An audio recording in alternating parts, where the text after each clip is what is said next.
हम इस हमले की पूरी जिम्मेदारी लेते हैं।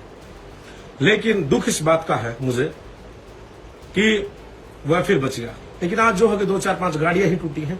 अगली बार जब तक तोड़ेंगे नहीं तब तक छोड़ेंगे नहीं, वो चाहे अखिलेश हो चाहे सुमन हो।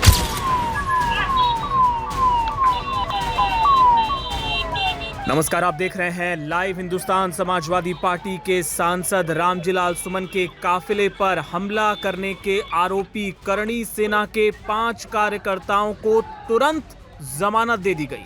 जी हां, ये बड़ी खबर आपको हम बता रहे हैं। ऐसा लग रहा है कि जैसे चट गिरफ्तारी पट जमानत वाला मामला हो गया हो। ये तस्वीर देखिए, इन आरोपियों को सांसद के काफिले पर हमला करने के आरोप में गिरफ्तार किया गया था। इनमें कौन कौन है? इनमें है करणी सेना के जिला संयोजक कृष्णा ठाकुर, इसके अलावा सुधीर सिंह, भूपेंद्र सिंह, सचिन सिंह और सुमित सिंह। इन 5 आरोपियों को गिरफ्तार किया गया था और इन्हें तुरंत जमानत मिल गई। कैसे मिल गई? इसीलिए क्योंकि पुलिस ने बहुत ही हल्की धाराएं इन पर लगाई थी। शांति भंग जैसी सामान्य धाराएं लगाई गई जिसमें तुरंत जमानत मिल जाती है, या यूं कहें कि ये एक तरह की चेतावनी के तौर पर होता है। कोई गंभीर मसला, कोई गंभीर केस बनता ही नहीं। और इस वजह से अब यूपी पुलिस की पूरी कार्रवाई संदेह के, शक के दायरे में आ रही है। उस पर सवाल उठ रहे हैं कि हल्के आरोपों में इस तरह का मामला दर्ज करना क्या सही है या गलत है।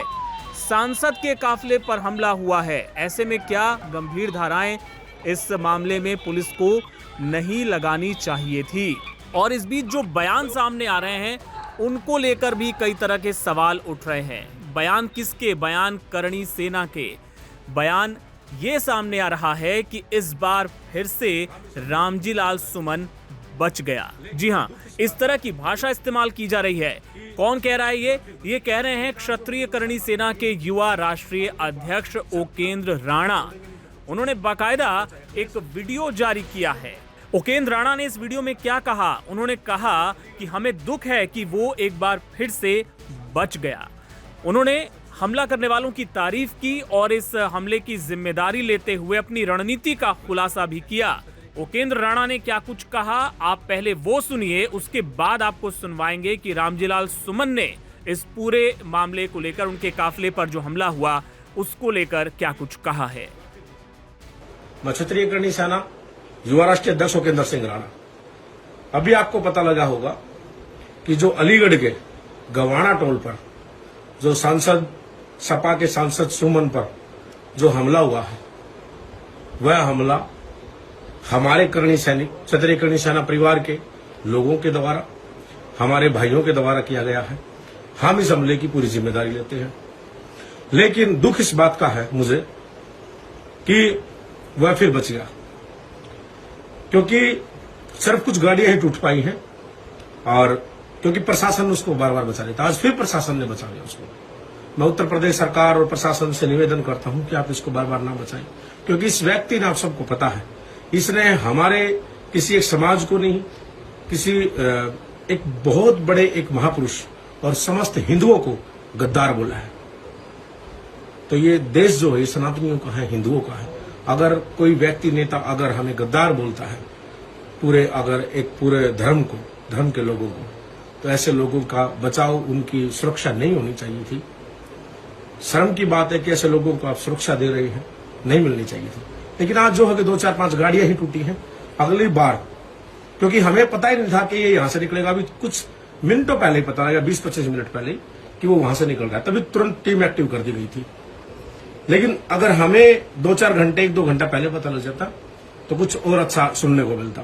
लेकिन हमारा एक ही मकसद है, जब तक तोड़ेंगे नहीं तब तक छोड़ेंगे नहीं।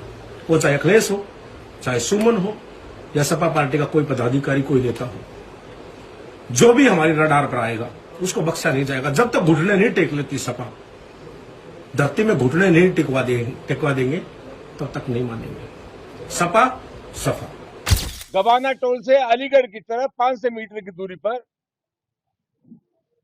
तथाकथित करणी सेना के लोग वहां घात लगाए बैठे थे। हमारे और हमारे साथी जो गाड़ियों में थे उन पर ईंट पत्थर फेंके गए, टायरों से हमला किया गया, कई गाड़ियां क्षतिग्रस्त हुई और अब मैं आज अस्वस्थ हूं कि हमारे ऊपर ये जानलेवा हमला था। और ऐसा मुझे लगता है कि सरकार जानबूझ करके मेरी हत्या कराना चाहती है। 3 दिन पहले से जब ये तय था कि हमें बुलंदशहर जाना है, प्रशासन को पता था, खुफिया तंत्र को पता था, पूरे जनपद को पता था, हाथरस और अलीगढ़ को भी जानकारी थी। इसके बाद भी हमला एक सुनियोजित षड्यंत्र के तहत हमारे ऊपर किया गया। उत्तर प्रदेश की जिस प्रकार की कानून व्यवस्था की स्थिति है और जिस तरह के तत्वों को शय मिल रही है, संरक्षण मिल रहा है, उससे सही अनुमान लगाया जा सकता है कि स्थिति क्या है। आप लोग जानते हैं कि 12 अप्रैल के बाद जब तलवार लहराई गई, अवैध असले लहराई गई और प्रशासन ने उनके खिलाफ कोई कार्रवाई नहीं हुई, तो अवांछनीय तत्वों के हौसले बुलंद हुए, एक वर्ग विशेष के हौसले बुलंद हुए। कोई कार्रवाई नहीं की गई। प्रशासन ने जिन शर्तों के साथ अनुमति दी थी सभा करने की, उस शर्तों को तोड़ा गया। इसका सीधा सीधा मतलब यह है कि यह शासन निरंकुश हो गया है। जानबूझ करके हालात ऐसे पैदा किए जा रहे हैं जहां अराजकता हो, कानून का राज न हो, संविधान का राज न हो।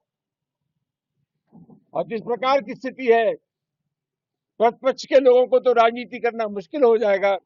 मैं सिर्फ यही कह सकता हूं, घटना बहुत महत्वपूर्ण है और इस साजिशन हमारे ऊपर कातिलाना हमला था।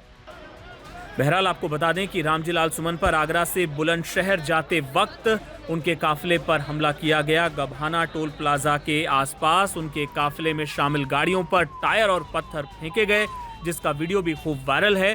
इस दौरान गाड़ी भगाने के प्रयास में कई गाड़ियां आपस में टकरा गईं और क्षतिग्रस्त हो गईं।